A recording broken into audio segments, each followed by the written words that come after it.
This is Alex Colson with Dropsat News. I'm going to break my typical rule of no vertical videos so I can tell the news to you quickly. I'm on the ship Sirius in the Global Samud Flotilla. We are currently less than 200 nautical miles from Gaza.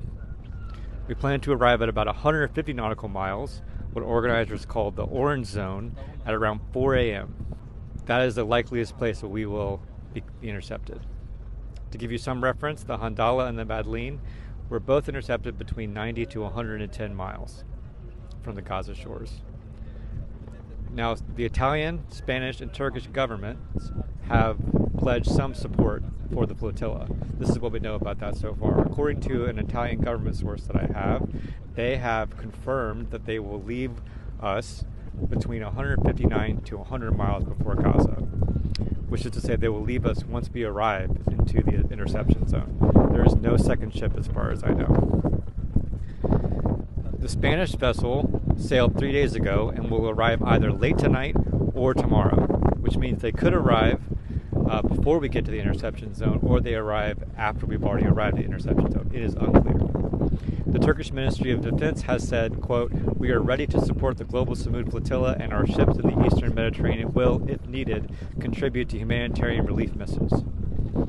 Organizers have said that this statement is a good statement, but it's likely in reference to the Turkish and Egyptian combined naval exercises, and that those ships could be used for rescue missions in accordance with maritime international law. Not necessarily any more support than that. Turkish drones have reportedly been following us, monitoring the situation, but that is all the support I know of from the Turkish government. When it comes to the Italian government support, it would seem to me that the driver's seat of that situation are the unions. They have put pressure on their governments in order to make them make concessions, make the government make concessions to them, and they have again threatened today that if the flotilla is stopped, they will go on another 24-hour strike.